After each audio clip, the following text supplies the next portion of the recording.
जय भीम सर्वांना जय भीम. मी रमाई बोलते.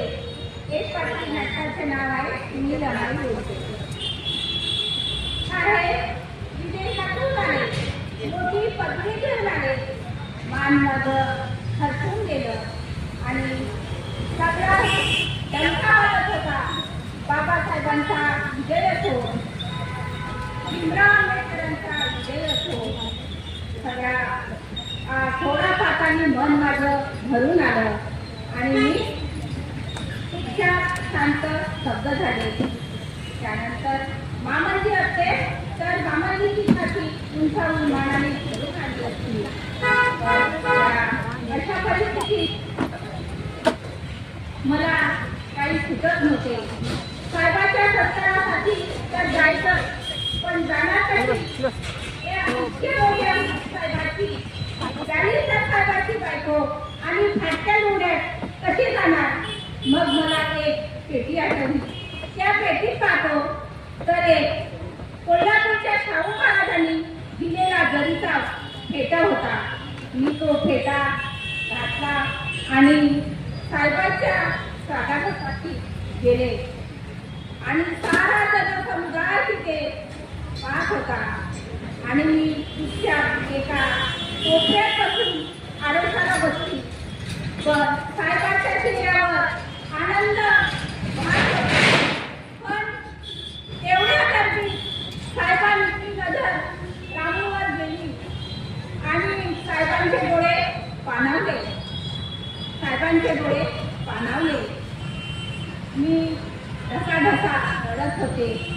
वाजा साहेब घरी आले आणि साहेबाच्या पायावर माथा ठेवून रडत होते. साहेबांनी एकच शब्द काढला, रामू. मी म्हटले साहेब आणि आठवण थांबतच नव्हती. शांतता पसरत होती. एकच शांतता पसरली. अहो लोकांनो, ऐकलं का?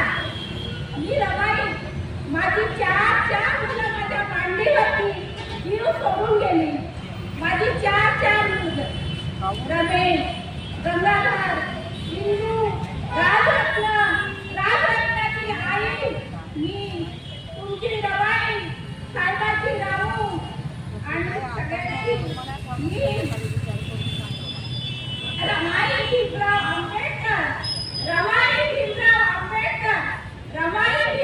आंबेडकर. शब्द मला बसू देत नव्हतं. त्यानंतर लहान 7 वर्षाची असताना माझे आई वडील मरण पावले. 7 वर्षाची असताना लहानपणी कोणाचे आई बाप मरू नये. 7 वर्षाची झाल्यानंतर मी मुंबईला मामाकडे गेली. त्यानंतर मामंजीने त्या मॅट्रिक होणाऱ्या मुलाला रमा पसंत केली आणि रमाईचे पोरपण ओळखलं. आणि आमचा विवाह झाला. तो बाजारात माझी मंडळी एका गटारावरती पाणी वाहत होतं आणि 2 घड्या टाकल्या होत्या. त्या गटारातून पाणी वाहत होतं आणि त्या दिवशी तो दिवस होता रविवार आणि मला एका युगांधराची पत्नी होण्याचा सन्मान मिळाला. एका युगांधराच्या पत्नी होण्याचा मला सन्मान मिळाला. आणि संसार सुरू झाल्यानंतर एका खोलीत संसार आणि दुसऱ्या खोलीत प्रज्ञासूर्य प्रकार होत होता. दुसऱ्या खोलीत प्रज्ञासूर्य प्रकार होत होता. आणि मी साहेबांना सांगितलं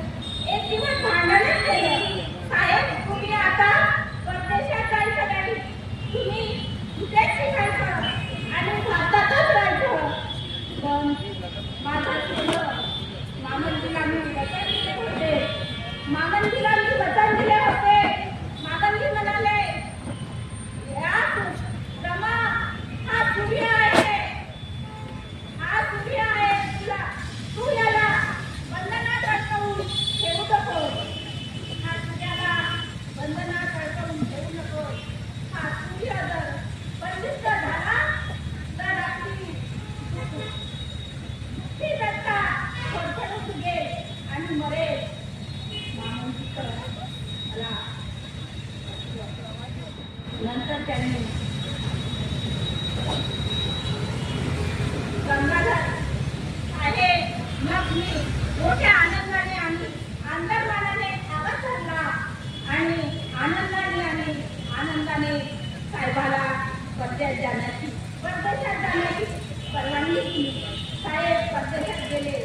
गंगाधर आजारी होता, खूप तापाने सुखावला होता आणि काय जन्मताच माझा लेकरू आजार घेऊन आलो होतो. गंगाधरला आता यावेळेस मामांजीची लई आठवण झाली. आत्याबाई होत्या आणि मामांजीने मला कष्ट सुटले नाही. त्यानंतर मी साहेबांना पत्र लिहिले. साहेब